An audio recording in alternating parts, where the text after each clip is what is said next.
Welcome to the Positive Pants Podcast. Mindset, motivation and inspiration to help you find your positive pants. It's time to let go of negative thinking, understand why you do what you do and stop the self-sabotage with your host, Fran Excel. Welcome to the show. As always, it's Fran Excel, your resident subconscious success mentor, helping you find your very own pair of positive pants so you can get out of your own way and live a life that you love. If you want to stop self-sabotaging your own success and let go of the stress, then you are in the right place, my friend. Make sure you download your free Stressed to Success guided meditation at bit.ly/stress to success as my little gift to you just for being here. Please do subscribe, share and review. It really, really helps people that need to hear this message find us, and I so appreciate it. In the show notes, you'll also find details of how you can work with me and where you can get your mitts on my meditations, products, printables, programs. You can find it through the link in my bio on Instagram, which is my favorite place to hang out. So please do come join me over there at I'm Fran Excel. Tag me in your takeaways, slide into my DMs. I'm here for it. So that's the formalities over, my love. So let's jump to the content. Do you actually know how well you're doing? Like, it's a big question and so important to look at. So the reason I want to talk about this is in the mentorship last week, we had an amazing session all about tracking certain things and looking at the things that we might avoid as business owners. So I really wanted to hop in with a little bit of food for thought for you. Yeah, a little more practical, but hopefully you'll be able to see what a difference it can make to your mindset. So be honest with yourself. Do you actually track any of your metrics? Like, do you actually know how well you're doing or not doing? Or are you winging it completely? Now, do you track your audience growth, your financials, your potential leads list, anything? This isn't just important from the businessy side of things, and starting to do this can be a huge mindset shift. It can also start to heal old patterns of avoidance too. So have a think about what you avoid looking at. Do you avoid looking at how much you're spending? Do you avoid looking at how much you're bringing in? Do you avoid looking at how and where and how much you're investing? Yeah. To be clear, I am absolutely in no way any kind of financial advisor whatsoever. So please don't take anything that I'm talking about as any kind of financial advice, because it's not. I just want you to look at something a little bit differently. But although I may not be any kind of financial expert, I have always tracked everything. I love a spreadsheet and I believe that knowledge equals choice.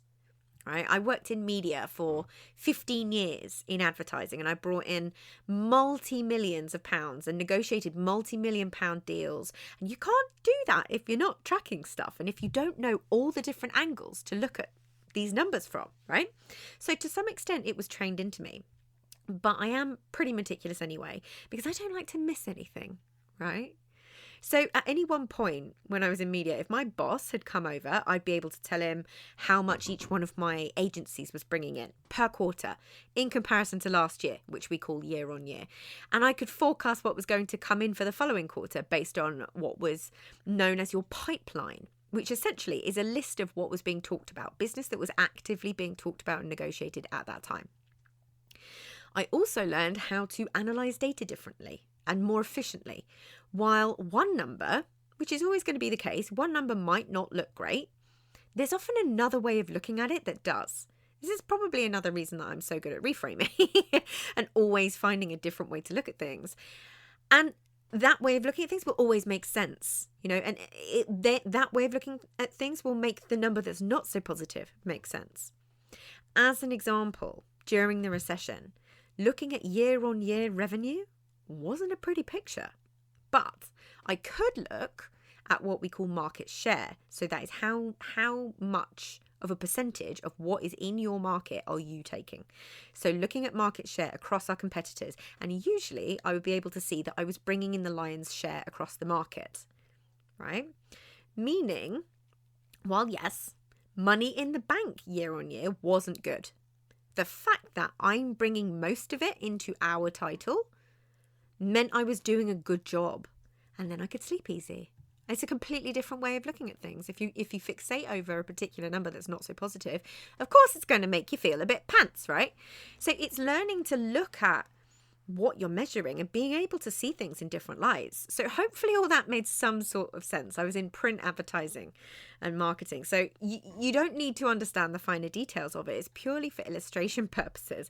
But if I wasn't tracking all that and able to analyze my own data, it's so easy to see how you could start to believe you weren't doing a good job or that you aren't good enough because the money coming in wasn't looking that great. But also, if you're not measuring the money coming in, how do you even know if it looks good or bad? Yeah, so this is where the tracking and measuring comes in. Tracking gives you knowledge. It gives you control. It gives you peace of mind. It allows you to make better decisions in your business based on actual data, not your emotions. So as an example, 1 month might be your worst in terms of money going into your bank account, but it could also be your best in terms of money being brought into the business. Yeah. So you may do a massive 50k launch, but actually only a small percentage of that goes into your bank account because of payment plans. So which one do you look at it as? Your best or your worst month? See? So it could indicate that perhaps your focus was on launching something or something that will bring in money longer term, but not right in that month. But without knowing that, you might just think you had a bit of a rubbish month and you don't know where the money went. If you don't track what you're spending each month, you might wonder why there's nothing in your bank account at the end of it. But if you track, you can see where you might want to pull back on spending a bit or move something into another month. It's honestly game-changing, but you have to know what metrics are important for you to track. And I know this is a very practical-minded episode, but I'm hoping that you can see how important this is. And so many business owners, I would honestly say the majority, aren't doing it at all and are allowing themselves to feel rubbish about themselves and their businesses when they're operating from their emotions or data that they've kind of assumed in their heads. They may actually be doing way better than they think they are, but because they're not tracking their spending going out, they don't have enough to pay themselves at the end of it. But without this knowledge, how are you going to do anything differently? How are you going to think differently? You know, you may be able to see with tracking, even if your numbers are still small right now, you may be able to see an increase every month. You may be able to see certain patterns. But tracking and data gives you reasons for things. Like, I don't have much money left over this month because I spent X, Y, and Z.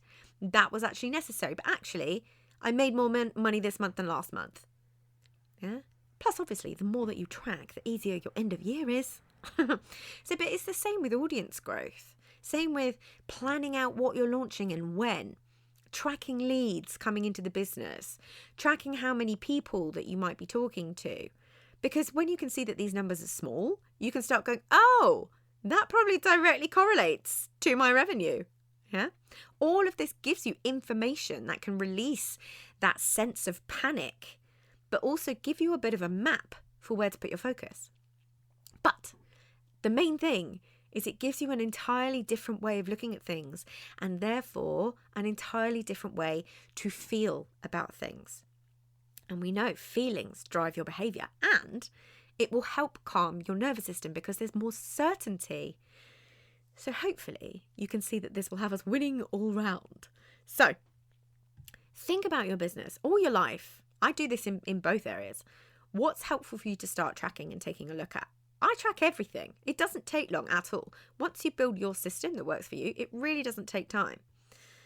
You know, I track my monthly expenses. I track our house expenses. I track our joint expenses. I just do. So if you're avoiding it, what's really causing you to avoid it? If you're avoiding looking at these numbers, looking at these figures, what's underneath that? What feeling are you trying to avoid by avoiding this information? Yeah. What's better for your mindset and the way that you feel? Keeping in the dark, but having that low-key, low-level anxiety about money always running in the background, or ripping off the plaster and having the truth in front of you so you can actually do something about it if it's as bad as you think it is, or have a really lovely moment of being incredibly pleasantly surprised, right? Allow yourself to see your path forwards. If you start tracking and notice, hang on a minute, I haven't spoken to anyone in the DMs this month. Like, does that have a direct correlation to your revenue? You know, or if you see like, oh, wow, I spoke to loads of people in the DMs this month. Does that have a direct correlation to your revenue? Or you might see that you're really close to a target and give it that last minute push. Think, oh, what could I do to hit that goal? And then launch a one-off offer and then smash your target, right? But how can you do any of this if you are avoiding looking at any information? We cause ourselves so much unnecessary emotional pain when we avoid things, but it's a protection mechanism, right? We think if we avoid, we don't have to look at something negative, but that leaves zero room for any other outcome other than to feel negative. And what if it's not negative, right? Allow yourself to give your own power back to yourself. Allow yourself to take the emotion out of it. Allow yourself to not attach your self-worth to your numbers, but look at it for clues, for growth and improvement, and often a well-deserved pat on the back. Give yourself that. So if you got value from this and you know in your gut that now is the time to step up and start rewiring your thinking and start changing things for yourself, then book in a free discovery call so we can work out what needs to happen to get you from where you're at right now to the action-taking success you know you can be. If you want my eyes and ears on your problems, then I work with people one-on-one and through my programs. You can find all the details to booking a call in the show notes, the link in my bio on Instagram, and on my website, franexcel.com. So stop waiting for if and when and choose to change things now because you can. I'm here to believe in you when you don't believe in yourself. And as always, I hope you found this helpful, and I'll see you next week. Bye.